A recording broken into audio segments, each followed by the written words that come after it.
السلام علیکم ورحمۃ اللہ وبرکاتہ۔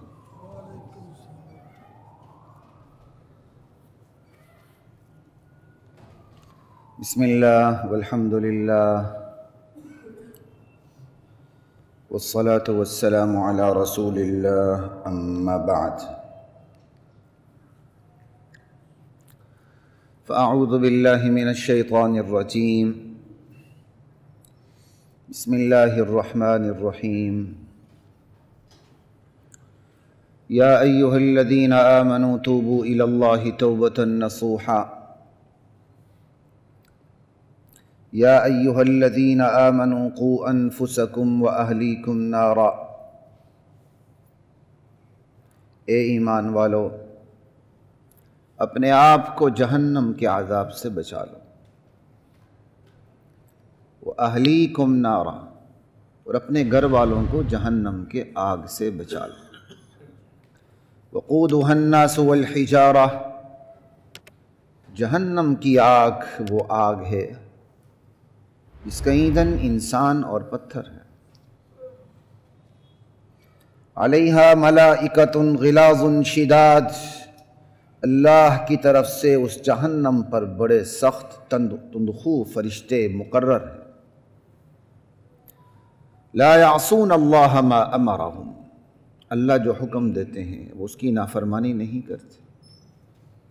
وَيَفْعَلُونَ مَا يُؤْمَرُونَ، انہیں جو حکم دیا جاتا ہے وہ کر گزرتے۔ یا ایہا الذین کفروا، قرآن کریم کا یہ واحد مقام ہے جہاں کافروں کو یا ایہا الذین کفروا سے خطاب کیا گیا۔ قرآن کریم میں بہت سے مقامات پر یا ایہا الذین آمنوا، لیکن کہیں بھی یا ایہا الذین کفروا نہیں ہے سوائے اس مقام کے جو سورہ تحریم کے پہلے رکوع کی آخری آیت ہے۔ اے وہ لوگوں جو کفر کر چکے ہو، آج تمہاری معذرت نہیں چلے گی، تمہاری معذرت قبول نہیں ہوگی۔ لا تعتذروا اليوم انما تجزون ما کنتم تعملون، آج تمہیں وہی بدلہ دیا جائے گا جو تم دنیا میں کرتے رہے ہو۔ یا ایہا الذین آمنوا، اے ایمان والو، توبوا الی اللہ توبۃ نصوحا، اللہ کی بارگاہ میں خالص توبہ کر لو، پلٹ آؤ اللہ کی طرف۔ عسیٰ ربکم ان یکفر عنکم سیئاتکم، خالص توبہ کرنے سے کچھ بعید نہیں کہ اللہ تمہارے گناہوں کو معاف کر دے۔ اللہ پہ لازم نہیں ہے، اللہ پہ لازم نہیں ہے، کچھ بعید نہیں کہ اللہ تمہارے گناہوں کو معاف کر دے۔ اور یہاں یقینی ترجمہ بھی کیا جا سکتا ہے، عسیٰ ربکم ان یکفر عنکم سیئاتکم، اللہ یقینی طور پر تمہارے گناہوں کو مٹا کے رکھ دے گا۔ وَيُدْخِلَكُمْ جنات، اللہ تمہیں باغات میں جنات میں داخل کرے گا۔ باغ کے تصور سے کوئی دنیا کا باغ نہ سمجھ لے۔ تجری من تحتها الانہار، جس کے نیچے نہریں بہتی ہوں گی۔ آج عرب شیخوں سے کیسے پیسہ خرچ کروایا جاتا ہے، سمندر کے نیچے 3-4 کلومیٹر کی سڑک بنا دی جاتی ہے اور پوری دنیا کو دکھایا جاتا ہے۔ مسلمانوں کا مال اٹھا کے کہیں آگ میں ڈالا جاتا ہے، کہیں سمندر میں غرق کیا جاتا ہے، اور اس کو وہ لوگ کمال بنا کے پیش کرتے ہیں۔ کیا عجیب بات ہے، کہ جنت کے اندر نیچے نہریں بہتی ہوں گی خدا کی قدرت سے۔ یوم لا یخزی اللہ النبی والذین آمنوا معہ، یہ وہ دن ہوگا جس دن اللہ تعالیٰ اپنے نبی کو رسوا نہیں کرے گا۔ صرف نبی کو نہیں، نبی پر ایمان لانے والوں کو بھی رسوا نہیں کرے گا۔ نورہم یسعی بین ایدیہم وبایمانہم، ان کا نور ان کے دائیں بائیں چل رہا ہوگا، اس کی روشنی میں وہ سفر کر رہے ہوں گے۔ یقولون ربنا اتمم لنا نورنا واغفر لنا انک علی کل شیء قدیر، یا اللہ ہمارا نور مکمل کر دے، ہمیں بخش دے، تو ہر چیز پہ قادر ہے۔ ان آیات کا صرف میں نے مختصر سا محاوراتی ترجمہ آپ کے سامنے اس کا مضمون رکھا ہے بس۔ آج کی اس نشست میں حضرات محترم بات یہ کرنی ہے، اللہ مجھے اور آپ کو آنے والا رمضان نصیب فرمائے کہ اس پہ ہم اہتمام کیسے کریں، اپنے رمضان کو مینج کیسے کر سکیں، اس پر چند گزارشات میں آپ کے سامنے رکھوں۔ پہلا روزہ کس دن آ رہا ہے؟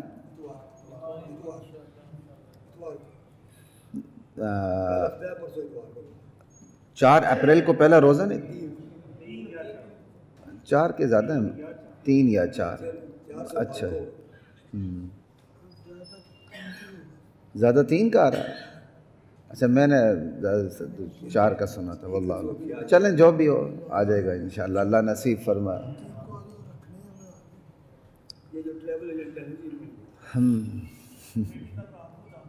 جی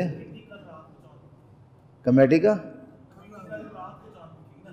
صحیح ہے، کیونکہ کافی پہلے میں نے پڑھا تھا فلکیات کی جو ماہرین ہیں، اہل علم بھی، علماء بھی، جن میں علماء بھی شامل ہیں، تو وہ کہہ رہے تھے کہ 3 کو چاند نظر آنے کے امکانات بہت کم ہیں، جس طرح گزشتہ سال بھی بہت کم تھے، تو لیکن قوم کے وسیع تر مفاد میں یہاں سب کچھ ہو جاتا ہے، لا الہ الا اللہ، تو شاید اس دفعہ بھی قوم کے وسیع تر مفاد میں ہو جائے۔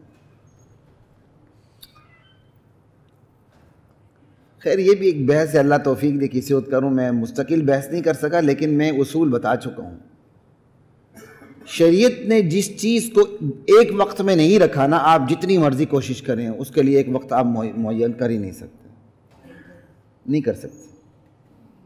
یہ عید ایک ہی دن ہونی چاہیے، فقہا نے کہیں بھی نہیں لکھا، فقہا کی کتابیں بھری پڑی ہیں، ایک جگہ چاند نظر نہ آئے دوسری جگہ آ جائے، جہاں آئے وہ کر لے، جہاں نہیں آئے وہ نہ کرے، بڑی سیدھی سادی بات ہے۔ پہلے تو لاہور اور گجرانوالے میں فرق تھا، یہ کسی کو یاد نہیں ہے، ہمیں تو خیر یاد نہیں، بڑوں کو تو یاد ہے، لاہور اور گجرانوالے تک میں فرق ہوتا تھا، اور یہ بڑی روٹین کی بات ہے، فطرتی بات ہے۔ آج بھی ایسے علاقے ہیں جہاں چرواہے موجود ہیں، بکریاں لے کے بیٹھے، انہیں کیا پتا ہے؟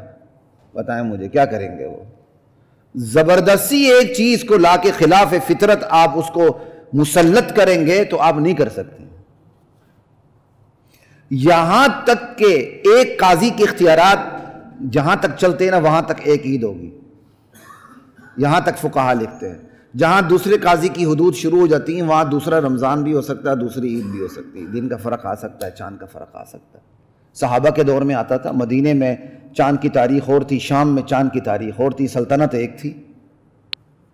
ہاں جب سفر کرنے والے ملے آپس میں، جب بات چیت ہوئی، ان کا کوئی فرق نہیں پڑتا، جس کو جس وقت چاند نظر آیا، ہم نے پتہ نہیں اس کو کیا بنا لیا۔ اب پچھلی دفعہ ایک بیماری چلی تھی کہ پورے شہر میں اسلام آباد سے، یہ ہر کام اسلام آباد سے شروع کرنے کی کوشش کرتے ہیں نا، یعنی ہر کام کوشش کرتے ہیں اسلام آباد میں اسلام بے آباد ہو، کہ تمام مساجد کا ایک ہی وقت رکھیں نماز کا۔ یہ کہاں لکھا بھائی؟ ایک بندہ لیٹ ہو گیا 15 منٹ، اس کو نماز لیٹ دے رہی، دوسری مسجد میں اس کی سہولت کے مطابق 15 منٹ بعد جماعت اس کو نماز مل گئی۔ صحابہ میں یہ بات تھی، تاخیر اور تقدیم خود دور نبوت میں یہ تھا، حضور صلی اللہ علیہ وسلم کے ہوتے ہوئے یہ تھا۔ پتہ نہیں ہم نے یہ چیزیں کہاں سے نکال لی ہیں کہ پورے شہر میں ایک ہی اذان ہو۔ دراصل یہ اذان کی آواز برداشت نہیں ہوتی کہ وہ آدھ گھنٹے تک اذان کی آواز ادھر سے آتی رہتی ہے۔ ہم کہتے ہیں نہیں، جب وہ ایک اذان ہوگی تو پھر یہ بھی ہوگا دبئی کی طرح کہ ایک ہی اذان ایک ہی جگہ سے ہو، پھر وہ ریکارڈڈ اذان ہوتی، انا للہ و انا الیہ راجعون، اذان ہی نہیں ہوتی، پھر وہ اذان ہی نہیں ہے، ریکارڈڈ اذان نہیں ہے۔ یہاں تک کہ آپ ریکارڈڈ تلاوت سن رہے ہو نا تو سجدہ تلاوت آ جائے، جو سجدہ تلاوت تک نہیں ہے۔ سجدہ تلاوت تو یا براہ راست سن رہے ہو یا لائیو نشریات ہوں وہ سن رہے ہو، ریکارڈڈ ہو کے وہ نہ آ رہی ہوں۔ خیر مسئلے سے مسئلے نکلتے ہیں، ہم نے چونکہ اسلام کو گھر کی باندھی بنا لیا، انا للہ و انا الیہ راجعون، تو پھر ہزار مسئلے پیدا ہو جاتے۔ دیکھو جی یہ بھی کوئی قوم ہے ایک عید پر متفق نہیں ہو سکی، ایک عید صحابہ کے دور میں نہیں ہوتی تھی، اور نہ صحابہ نے اتفاق کا کوئی ذریعہ بنایا تھا اس کو۔ فطرت میں جہاں اختلاف آئے گا اس اختلاف کو برقرار رکھنا اتفاق ہے. یہ بات یاد رکھیے. یہ بالکل ایسے ہی آپ آمین بالجہر ختم کروا سکتے ہیں، یا جو آستہ سے آمین کہتا ہے اس کو آپ ختم کروا سکتے ہیں. یہ وہ چیزیں جو نبی علیہ السلام سے دونوں ثابت ہیں. اب ایک طبقہ ایک کے پیچھے پڑ جائے تو یہ غلط. ہاں آپ اپنی ترجیحات عمل کریں، ٹھیک ہے. ایسے مسائل کے اندر زبردستی یکسانیت پیدا نہیں کی جا سکتی. خیر میں بات کر رہا تھا، چلیں اچھا ہو گیا کچھ اور ساتھی بھی آ گئے. ہائی کورٹ کے یہ جو اوقات کی وجہ سے ہمارے مجمع پہ فرق پڑا ہے، جو انہوں نے اپنے اوقات آگے پیچھے کیے ہوئے نا.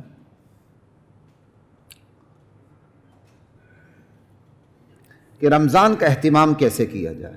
تو سب سے پہلے حضرات محترم بات یہ ہے، رمضان کا اہتمام آپ کا آغاز آپ کہاں سے کریں گے؟ حلال غذا سے کریں گے. اس کو چھوٹا نہ سمجھیے. ہر شخص جانتا ہے اس کی کمائی میں حلال کی مقدار کیا ہے، حرام کی مقدار کیا ہے. کیا پوری حرام ہے یا پوری حلال ہے یا مکس ہے؟ اگر اسے پتہ ہے کہ میری اتنی کمائی حلال کی ہے تو اس کو الگ کر لے. رمضان میں اس کمائی کے علاوہ حرام کو استعمال نہ کرے. اس کا یہ مطلب نہیں کہ میں یہ فتویٰ دے رہا ہوں حرام کمائی جائز ہے جیب میں رکھیں، بلکہ آپ کو مینج کرنا بتا رہا ہوں کہ رمضان کو آپ نے مینج کیسے کرنا ہے. ایک رمضان محنت کر لیں، حلال غذا کے اوپر آ جائیں. ہر شخص کو پتہ، میرے سمیت ہر شخص کو پتہ ہے کہ اس کی حرام کمائی کتنی، حلال کمائی کتنی، پوری حرام ہے، پوری حلال ہے، مکس ہے، یا کسی کمائی پہ کھٹکا ہے. کھٹکے والی کمائی کو بھی الگ کر لیں جس میں آپ کو پتہ نہیں ہے، کیونکہ تقویٰ کا بہترین معیار یہ ہے ڈاؤٹ سے بھی بچنا ہے، شبہات سے بھی بچنا ہے. خالص کمائی کو الگ کر لیں. اس رمضان میں نہ بچوں کو حرام پہ لگائیں نہ خود حرام کھائیں. تھوڑا کھائیں، گزارا کر لیں. اگر پھر بھی اتنی کمائی نہیں ہے کہ جو رمضان میں حلال کمائی میسر ہو سکے، یا کھانا ہی زیادہ ہے، کم کھانے پہ گزارا نہیں. وہ ایک تبلیغی جماعت آئی تھی، مجھے اس کی بات بڑی پسند آئی. ایک دفعہ کہتے جی پہلے بزرگ کہتے تھے کم کھائیں زیادہ کام کریں. اب کہتے ہیں قوتیں کمزور ہو چکی ہیں، زیادہ کھاؤ زیادہ کام کرو. میں کہا یہ زیادہ بہتر ہے. کہتے ہیں قوتیں کمزور ہو چکی ہیں، قوا کمزور ہو چکے ہیں، زیادہ کھائیں، اچھا کھائیں، بہتر کھائیں، اپنی استطاعت کے مطابق کام بھی اسی حساب سے زیادہ کریں. آپ کے پاس بقدر ضرورت ہے لیکن آپ زیادہ کھانے کے عادی ہیں، لیکن حلال اتنا ہی، اس سے زیادہ نہیں ہے، تو پھر آپ قرض لے لیں. اپنے کسی بہن بھائی عزیز اقارب سے جس سے آپ قرض لے سکتے ہیں لے لیں. قرض کا اہتمام کر لیں.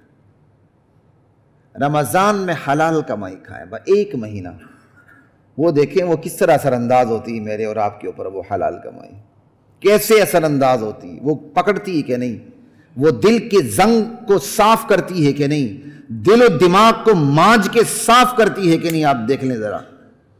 تیزاب فلش کو اس طرح صاف نہیں کرتا جس طرح حلال غذائی بندے کے اندرون کو صاف کر کے مانج کے پاک صاف کر دیتی ہے. پھر سوچیں بھی صاف ہو جاتی ہیں، فکریں صاف ہو جاتی ہیں. ہم کہتے ہیں یہ نہ کھاؤ جگر پہ اثر انداز، یہ نہ کھاؤ گردے پہ اثر انداز، یہ نہ کھاؤ دل دماغ پہ پھیپھڑوں پہ اثر انداز. یہ نہیں کہتے حرام نہ کھاؤ، اثر انداز ہوتا ہے. روح پہ چیز اثر انداز ہوتی ہے. جیسی کمائی ویسے اعمال نکلتے ہیں. قرض لے لیں، پلے باندھ لیں. رمضان میں ہم نے حلال کھانا ہے، حرام نہیں کھانا. بچوں کو بھی حلال کھلانا ہے، حرام نہیں کھلانا. اہتمام کر لیں. یہ تو ہو گئی بات رمضان میں غذا کے حوالے سے. اگلی بات کرتے ہیں رمضان میں اہتمام. احسان ان چیزوں کو یاد کرنا ہے، ان چیزوں کو آپ نے الگ بھی ٹاپک وائز کرنا ہے، ٹھیک ہے نا. غذا کو بالکل الگ کر دیں. اگلی بات وقت کا اہتمام، ٹائم مینجمنٹ. اسلام سے بڑھ کر ٹائم مینجمنٹ کون سکھاتا آپ کو؟ جو 5 وقت کے باجماعت نماز کا عادی ہو، زکوٰۃ کا عادی ہو، رمضان کا عادی ہو، حج کا عادی ہو، عشر کا عادی ہو، فطرانے کا عادی ہو، اور اسی طرح صدقات نافلہ واجبہ کا عادی ہو. اس سے بڑھ کر ٹائم مینجمنٹ اسلام سے بڑھ کر کون سکھاتا آپ کو؟ لیکن سب سے زیادہ مس مینجمنٹ ہمارے ہاں پائی جاتی ہے. 8 بجے کا ٹائم دیتے ہیں، 16 بجے کھانا لگتا ہے. وہاں کسی کو کوئی اعتراض نہیں ہوتا، نیت مان کے سارے بیٹھے ہوتے ہیں. ٹائم مینجمنٹ صرف ایک چیز میں ہمیں یاد آتی ہے. ٹائم مینجمنٹ کوئی بتا سکتا ہے؟ صرف ایک چیز میں، نماز میں. ٹن کی آواز آ گئی، امام نظر آیا تم نہیں آیا. شریفوں کے بھی ایسے آنکھیں نکلتی ہیں غراتے ہوئے، امام کہاں ہے؟ ارے امام ہے کہ وہ تمہارا نوکر ہے.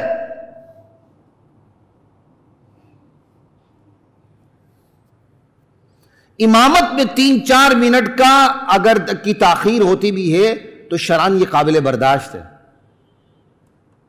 سب کی آنکھیں نکل آتی ہیں. پھر وہ تو انتظامیہ کے غیظ و غضب سے بچ جائے وہ امام، یہ اس کی کرامت ہے.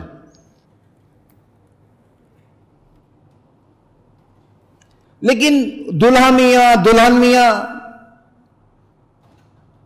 نیت مان کے بیٹھے ہوں گے، کھانا 3 گھنٹے لیٹ شروع ہو رہا ہوگا، سارے کام رہ گئے ہوں گے، لیکن سب سے اہم کام ہے اعتراض. کون کر سکتا ہے؟ کون کر سکتا ہے اعتراض؟ کس کی ہمت ہے اعتراض کرنے کی؟ میاں صاحب نماز پڑھنے گھر آئے، مسجد میں 5 منٹ زیادہ بیٹھ گئے، کوئی تبلیغی باتیں ہو گئیں، کوئی دعوتی باتیں ہو گئیں، فوراً گھر سے فون آ گیا، کہاں چلے گئے اتنی دیر ہو گئی ہے. فوراً فون آ جائے گا. لیکن اگر کسی دوست کے ساتھ گپوٹیشن کے لیے نکلیں، گوال منڈی ناشتے پہ نکلیں، سمجھائی، یا کسی شادی پہ گئے نا، لیٹ تو ہونا ہی ہے نا.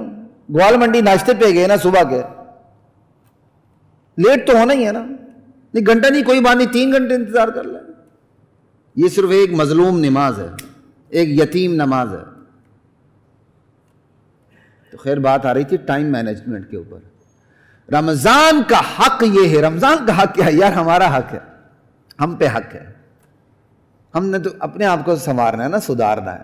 یہ تو تربیتی مہینہ ہے، 11 مہینوں کے لیے ہم نے تیاری کرنی ہے. جو اس مہینے میں تیار نہیں ہو سکا، جتنا تیار ہوگا باقی 11 مہینے اس کا وہی حشر ہوگا. یہ بات یاد نوٹ کر لیں.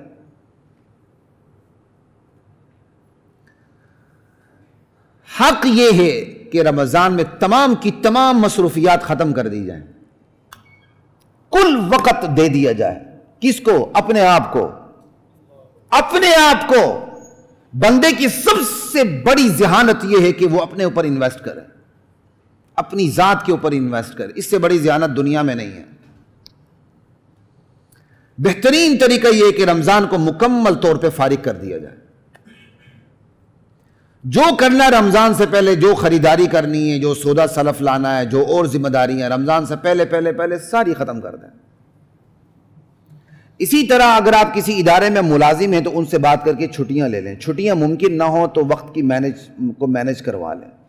اور ویسے بھی ماتحتوں کے کام کو کم کروانا یہ ترغیب ہے حدیث کے اندر.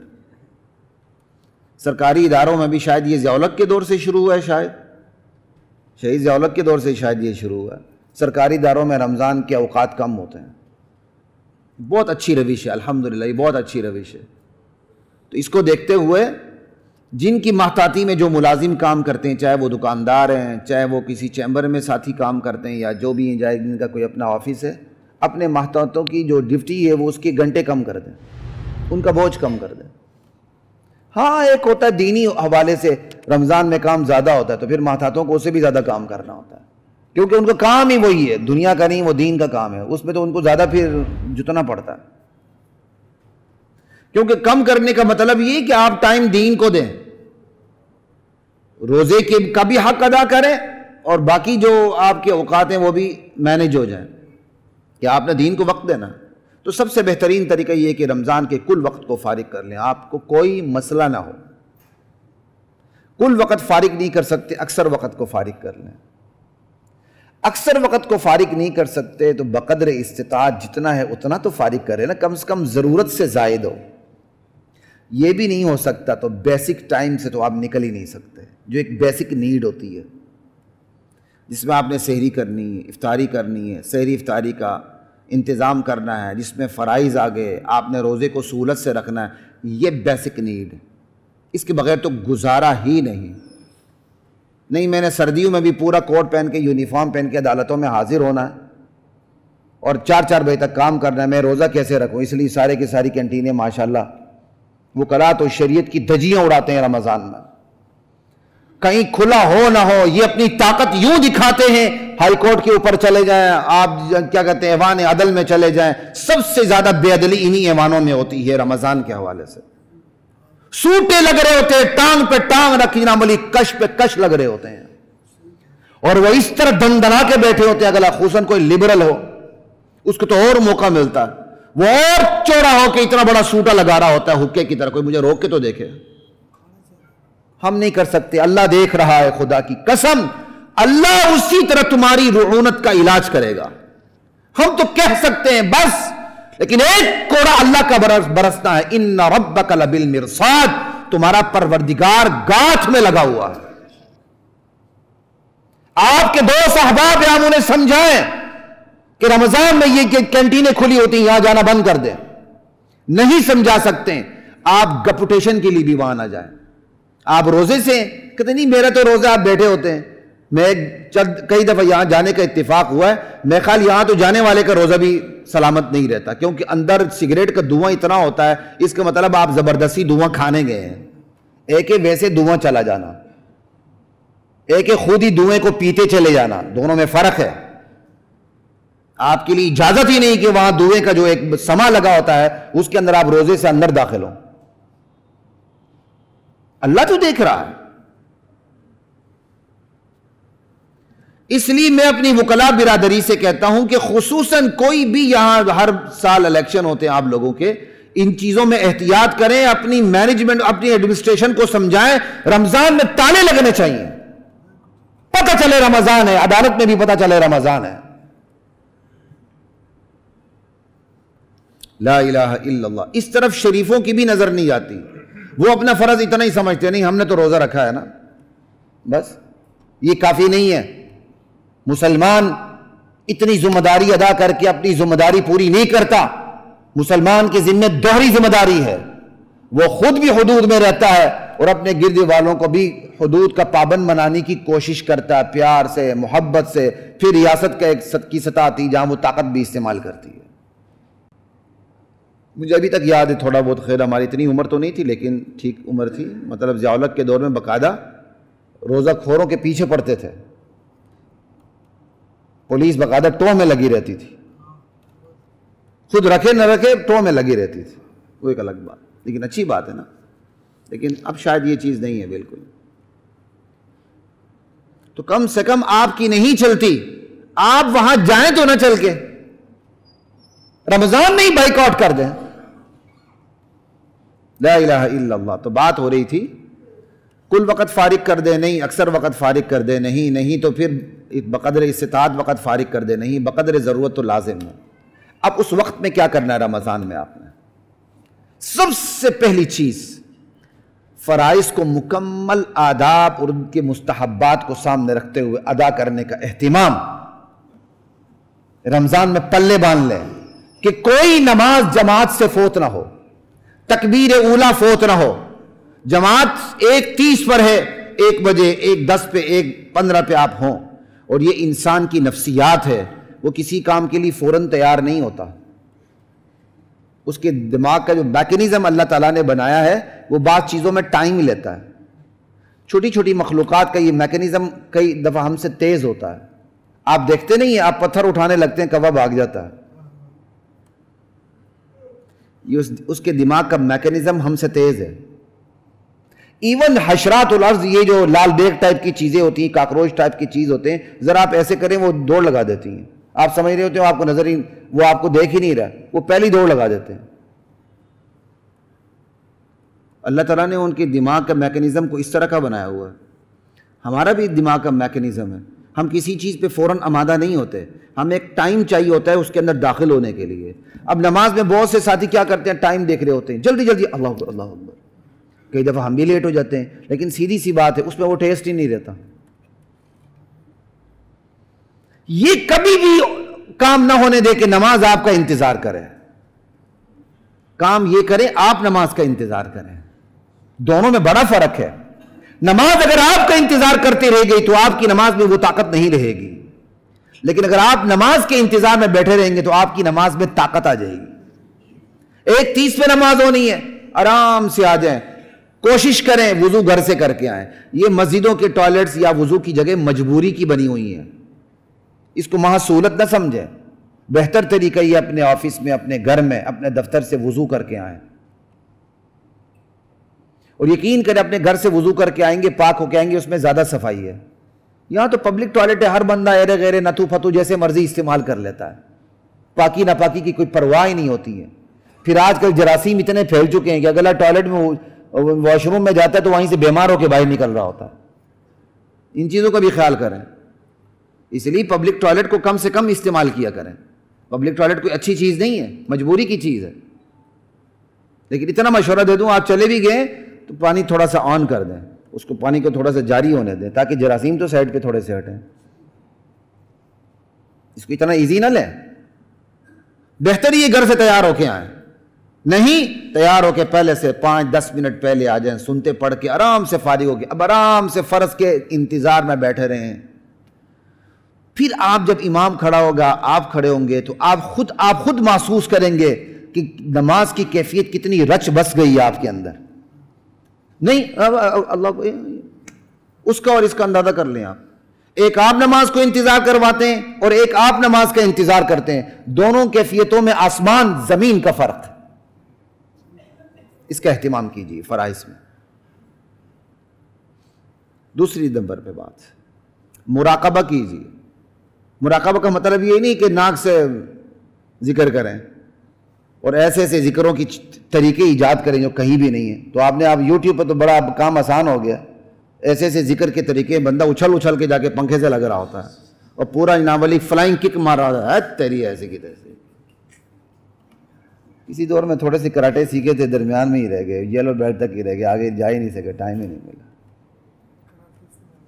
ہاں وہ مجھ سے میرے استاد نے میرے سینئر سے مقابلہ کروا دیا نا. وہ فلائنگ کی نازک جگہ پہ جا کے مارنے کی کوشش کرتا تھا، میں نے اٹھا کے اس کو گرا کے کشتی شروع کر دی اس سے. لا الہ الا اللہ. تو وہ آپ دیکھیں ایسے ایسے ذکر کے طریقے ایجاد، ناولے اگلا بندہ ناولے ایسے اچھل کے پنکھے سے لگ رہا ہے، فلائنگ کک مار رہا ہے اور اس کو سمجھتے ہیں پتہ نہیں یہ ذکر کی طاقت ہے. یہ ذکر کی طاقت نہیں ہے، کوئی اور طاقت ہے. یہ اہتمام کریں.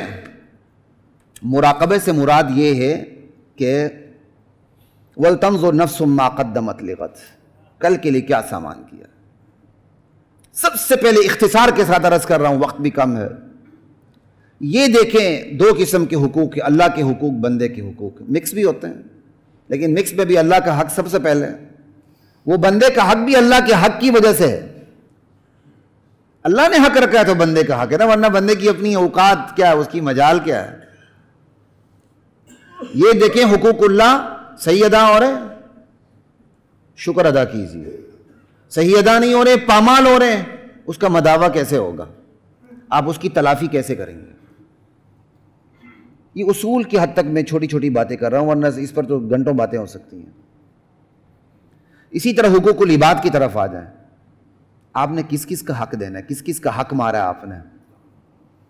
آپ کے پاس طاقت تھی، آپ کے پاس زور تھا، آپ کے پاس اختیارات تھے، آپ نے کس کا حق مارا؟ نہیں، اللہ کا شکر ادا کریں کہ آپ دنیا کے خوش قسمت ترین انسان ہیں کہ آپ پر کسی انسان کا کوئی حق نہیں ہے.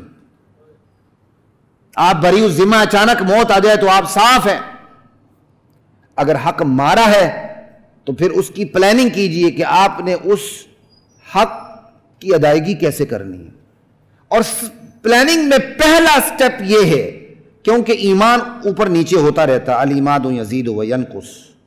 ایمان کی ایک کیفیت یہ ہوتی ہے کہ آپ بندہ چاہتا ہے یار میں نے فلاں سے زیادتی کی، فوراً جاؤں اس کے پاؤں پڑ جاؤں، معافی مانگوں اور کہوں یار زیادتی کی، مجھے معاف کر دو، باقی جو حق ہے میں آستہ آستہ ادا کرتا رہوں گا.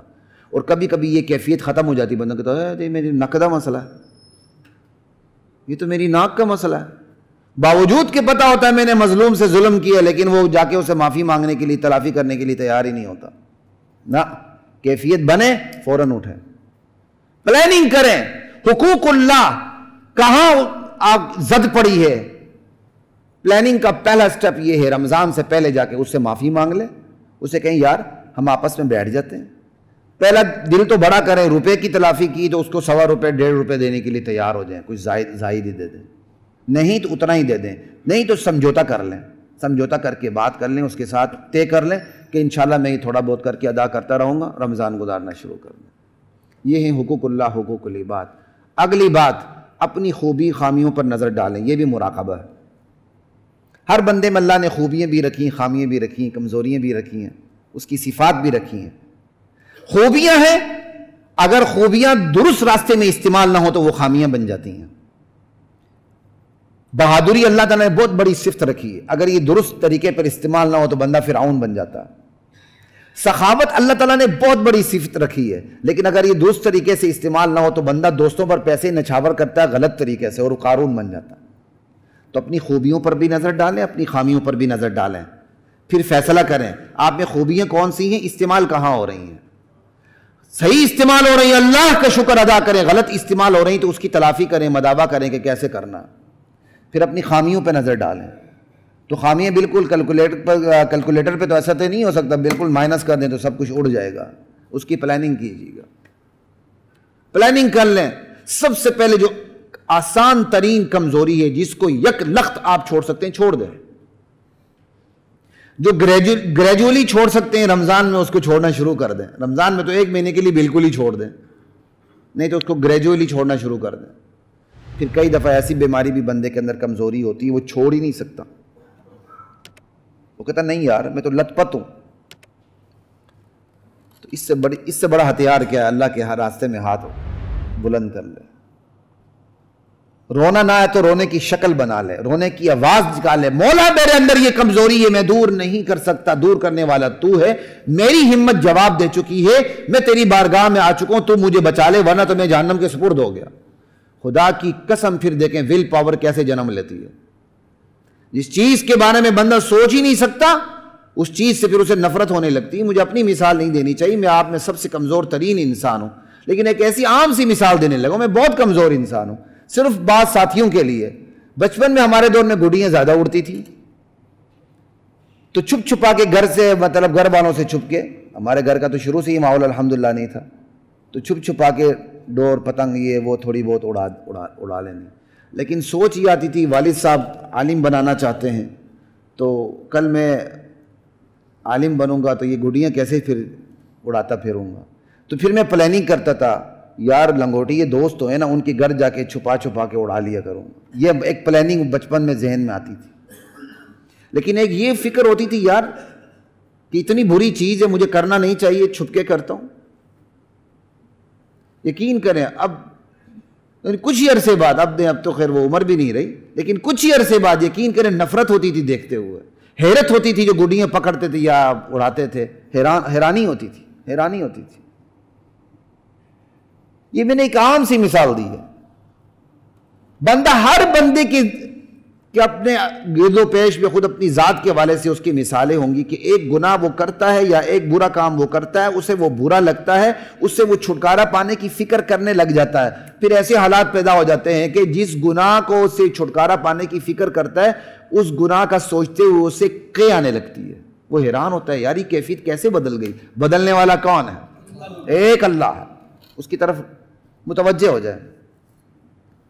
ٹھیک ہے نا, یہ ہے مراقبہ. تیسری بات اہل علم کی صحبت.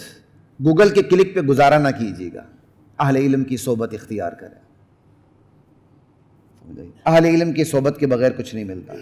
یا ایھا الذین آمنوا اتقوا اللہ وکونوا مع الصادقین, ایمان والو تقوی اختیار کرو, صادقین کے ساتھ ہو جاؤ. اہدنا الصراط المستقیم صراط الذین انعمت علیہم. صحبت بہت بڑی چیز ہوتی ہے.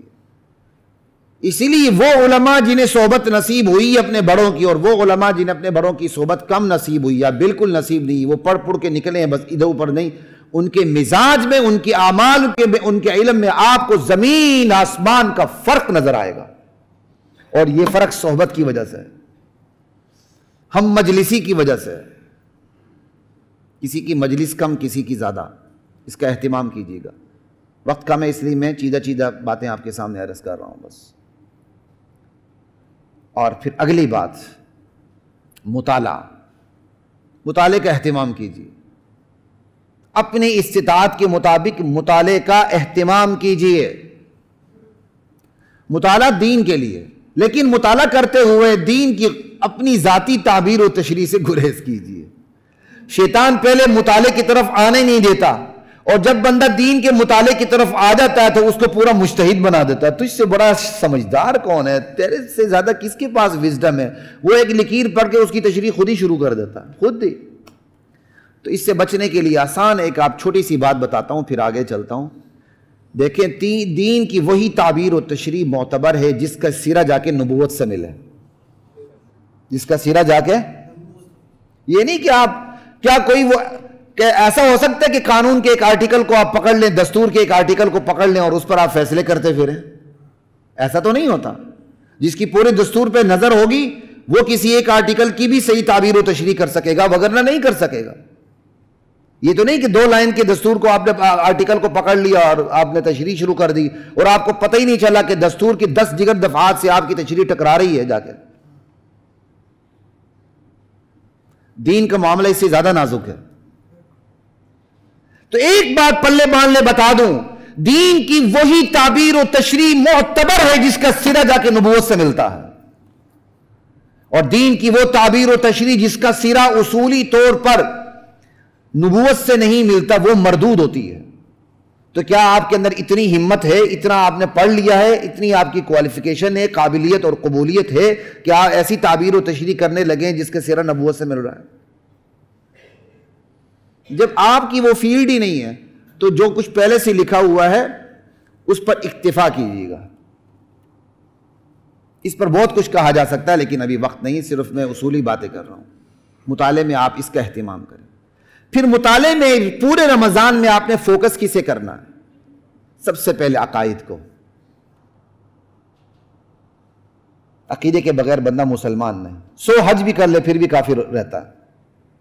ایک حج بھی نہ کرے گناہگار، عقیدہ صحیح جنت میں جائے گا انشاءاللہ، سزا پا کے یا بغیر سزا کے. عقائد کا اہتمام کیجیے. 1 اعمال کا اہتمام کیجیے. 2 اخلاقیات کا اہتمام کیجیے. 3 معاملات کا اہتمام کیجیے کہ میری آپ سے ڈیلنگ ہوتی تجارتی حوالے سے، کسی اور حوالے سے، جو میرا کوئی آپ سے کانٹریکٹ ہوتا ہے، اسلام اس کانٹریکٹ کے بارے میں مجھے اور آپ کو کیا تعلیمات دیتا ہے. فقہ کے ضروری مسائل، یہ وہ بیسک چیزیں ہیں کہ 24 گھنٹے میں ہر مسلمان کو یہ چیزیں پیش آتی ہیں. تو رمضان کے مطالعے میں عقائد کو، اعمال کو، اخلاقیات کو، معاملات کو فوکس کریں. اور اس کے لیے پھر قرآن ہے، سنت ہے، سیرت ہے، سیرت نبوی ہے، سیرت صحابہ ہے، اور فقہ کے ضروری مسائل ہیں. یہ سورسز ہیں، ان کو آپ دیکھ لیں. عوام الناس کے لیے کتابیں لکھی گئی ہیں، ان کو آپ دیکھ لیں. جہاں تک عقیدے کا مسئلہ ہے، آپ قرآن کا ترجمہ پڑھنا شروع کر دیں، عقیدہ خود ہی واضح تر ہوتا چلا جاتا ہے. اللہ تعالیٰ نے عقیدے کو تو مفسر کی تفسیر پر بھی نہیں رکھا. عقیدہ اتنا سینسٹیو ہے، اتنا حساس مسئلہ ہے، اللہ تعالیٰ نے عقیدے کو مفسر کی تفسیر پر بھی نہیں رکھا. صرف نیرا ترجمہ لکھا ہوا عقیدہ بالکل کلیئر ہو جاتا ہے. ہاں اس کی آگے جب تفصیلات ہوتی ہیں وہ ایک الگ چیز ہے، یا فقہی تفصیلات ہیں وہ ایک الگ چیز ہے، لیکن جو ایمان کا دار و مدار ہے ایمان اور کفر کا، وہ بالکل قرآن کے واضح ترجمے سے ہی واضح ہے. سورہ اخلاص کو دیکھ لیں. سورہ اخلاص کی اہمیت کا پتہ اسے ہوگا جس کو عیسائیت کے پس منظر کا پتہ ہے. جسے عیسائیت کا پتہ نہیں، یہودیت کا پتہ نہیں، سورہ اخلاص کی اہمیت اس کے سامنے کیا سامنے آئے گی؟ اب سورہ اخلاص کا ترجمہ کرتے ہوئے کون سی دقت پیش آتی ہے؟ پوری عیسائیت اور یہودیت کا رد ہو جاتا ہے. صرف ترجمے کے اندر مفسر کی تفسیر پہ بھی جانے کی ضرورت نہیں رہتی. یہ آپ کو میں نے چھوٹی سی مثال دی. تو یہ آپ اہتمام کریں مطالعے میں. پھر یہ جو مطالعہ، اس کا پورا حاصل خلاصہ اگر میں ایک لفظ میں بیان کروں تو کیا ہے؟ اسلام کو سمجھنا اور اسلام پہ عمل کرنا، یہی ہے نا. تو پھر اس کے کچھ تقاضے ہیں، اس کے کچھ تقاضے ہیں. چند پوائنٹس بیان کر دیتا ہوں جس پہ گھنٹوں لگ سکتے ہیں. ایک نقطہ یہ ہے، اسلام کو سمجھنا ہے، عمل کرنا ہے، ذاتی احساسات سے بالاتر ہو جائیں. جو شخص ذاتی احساسات کا قیدی ہوتا ہے، اسیر ہوتا ہے، وہ اسلام کو سمجھ نہیں سکتا. یہ بات یاد رکھیں، جو شخص اپنی فیلنگز کا اسیر ہوتا ہے، قیدی ہوتا ہے، وہ اسلام کو سمجھ نہیں سکتا. اسلام کو سمجھنے کے لیے اپنے ذاتی احساسات کی قربانی دینی پڑتی ہے، ذاتی احساسات کی بندشوں کو توڑنا پڑتا ہے، ان زنجیروں کو کاٹنا پڑتا ہے، اس کی قید سے باہر آنا پڑتا ہے. جب تک آپ ذاتی احساسات سے باہر نہیں آئیں گے اس وقت تک آپ اسلام کو سمجھ نہیں سکتے. ذاتی احساسات کی بندشوں کو توڑا کیسے جائے؟ اس کا طریقہ یہ ہے آباء و اجداد کی اندھی پیروی سے باز آ جائیں. سچی پیروی نہیں، سچی پیروی تو خود قرآن کہتا ہے آپ کو. یوسف علیہ السلام کی تقریر سورہ یوسف میں دیکھ لیں، وہ کہتے ہیں بھائی میرے آبا ابراہیم ہیں، اسماعیل ہیں، ابراہیم ہے، وہ نام لیتے ہیں پورا، لیکن اندھی پیروی نہیں کرنی کہ جی ساڑھے ماں پہ وہ غلط سے نہیں، ایک فارمولہ بنا لیے چل سو چل. ذاتی احساسات سے بالاتر ہونے کا طریقہ یہ ہے کہ آبا و اجداد کی اندھی پیروی سے باز آ جائیں. ایک دوسرا طریقہ یہ ہے رسوم و رواج سے باہر نکل آئیں. رسوم و رواج ایک کامن چیز ہے، اس میں آبا بھی آتے ہیں، آبا و اجداد کے علاوہ بھی آتے ہیں. میرے علاقے کا کلچر ہے، میرے علاقے کی کسٹمز ہیں، رسوم و رواج ہیں، اسلام سے متصادم ہیں، مجھے چھوڑنے ہوں گے. نہیں جی، جیسے ساڑھا کلچر ہے، یہ ہماری ریت ہے، ایسی ریت پر اللہ کی لعنت ہے جو ریت اسلام سے متصادم ہے. وہ ریت ریت کی دیوار بھی نہیں، اس سے بھی گئی گزری ہے. ذاتی احساسات سے بالاتر ہونے کے لیے ضروری ہے رسوم و رواج کی قربانی دی جائے، آبا و اجداد کی اندھی تقلید نہ کی جائے. اور اگلی بات، تہذیب و تمدن اور کلچر، اس کے توق کو گردن سے اتار کے پھینک دیا جائے. اچھی تہذیب کی نفی نہیں ہو رہی ہے، لیکن کلچر کے نام سے اس وقت جو کچھ ہو رہا ہے وہ گناہ ہی ہو رہا ہے اور کچھ بھی نہیں ہو رہا. ذاتی احساسات سے بالاتر ہونے کا طریقہ یہ ہے خدا ساختہ قوانین سے متصادم خود ساختہ قوانین کی نفی کی جائے. عملی طور پر اس کا سہارا نہ لیا جائے، اس کی روشنی میں فیصلے نہ ہوں، اور نہیں آپ اس کی روشنی میں فیصلے کروائیں. آپ کو پتہ ہے قانون غلط ہے، آپ اس کے نیچے نہ جائیں، اس کی چھتری کے تلے بالکل اس امبریلا کے نیچے نہ جائیں، ورنہ آپ پکڑے جائیں گے. فیصلے کرنے والے بھی پکڑے جائیں گے، اتباع کرنے والے بھی پکڑے جائیں گے. شرط یہ ہے کہ وہ خدا کے قانون سے متصادم ہو. تصادم ہے تو آپ کو باہر آنا پڑے گا. اب اس میں چند چیزیں ہیں وہ فرد کی ذاتی زندگی سے متعلق ہیں، اور چند چیزیں جو ریاستی سطح سے متعلق ہیں. لیکن جو چیزیں ریاستی سطح سے متعلق ہیں ان کا بہانہ بنا کر فرد کی جو نجی زندگی سے جن کا تعلق ہے ان کی نفی نہیں کی جا سکتی. بقدر استطاعت آپ کو عمل کرنا ہوگا. 3-4 منٹ لوں گا کیونکہ رمضان کے اہتمام پہ بات جاری ہے. اگلی بات،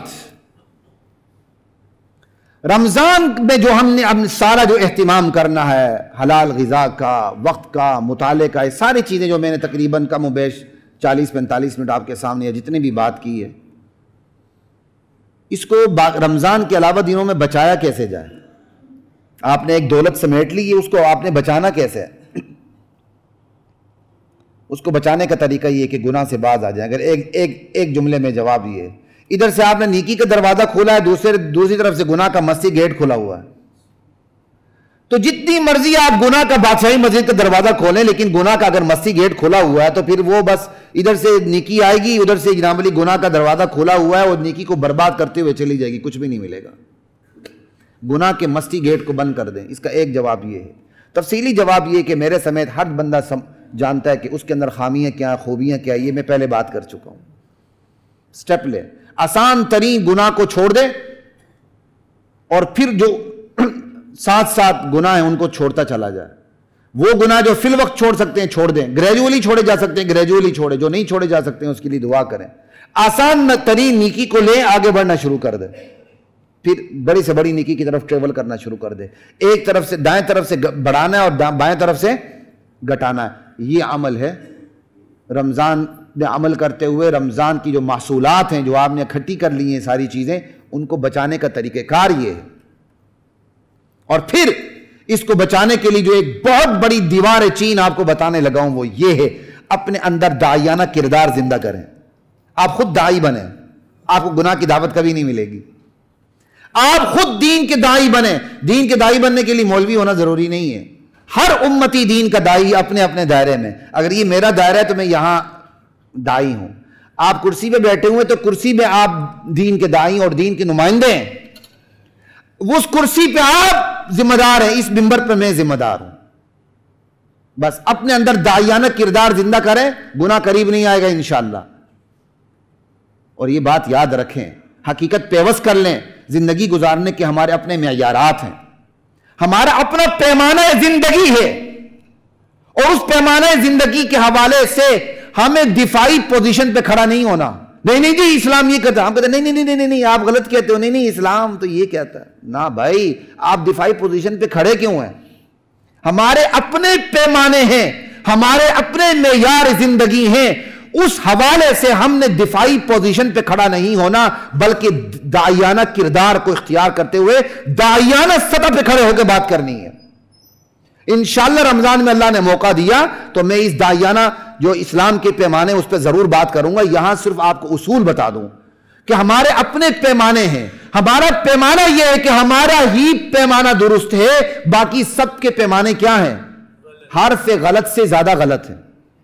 لا الہ سے دنیا کے تمام معیارات زندگی کی نفی کرنی ہے.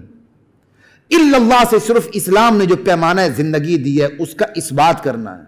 پھر لا الہ الا اللہ سے ان لوگوں کا علاج کرنا ہے, ان بیماروں کا علاج کرنا ہے جنہوں نے دیگر معیارات زندگی کو اختیار کیا ہوا ہے اور وہ راہ سے بھٹکے ہوئے ہیں.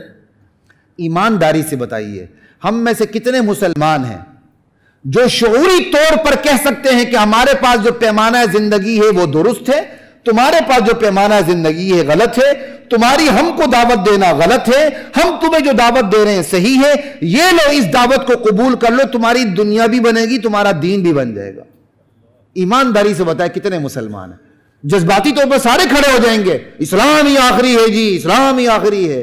میں پوچھ رہا ہوں شعوری طور پہ کتنے ہیں جو شعوری طور پہ دعویٰ کر سکیں کہ اسلام نے ہمیں جو زندگی گزارنے کا طریقہ دیا ہے وہ حرف آخر ہے, اس کے علاوہ جو کچھ ہے وہ حرف غلط سے بڑھ کر غلط ہے. ان الدین عند اللہ الاسلام, زندگی گزارنے کا طریقہ ایک ہے. ومن یبتغی غیر الاسلام دینا فلن یقبل منہ, اسلام کے معیار زندگی کو چھوڑ کے جو شخص بھی, چاہے وہ نبی کی اولاد میں سے ہو, چاہے وہ نبی کے اوپر والے خاندان میں سے ہو, وہ کوئی اور معیار زندگی کو اختیار کرے گا, وہ سیدھے جہنم رسید ہوگا, اللہ کی ناراضگی کا باعث ہوگا. کتنے ہم میں جذباتی سارے ہیں, لیکن شعوری طور پر کتنے ہیں؟ اس کے لیے اہتمام کیجیے. رمضان آ رہا, اللہ مجھے بھی نصیب کرے, آپ کو بھی نصیب کرے.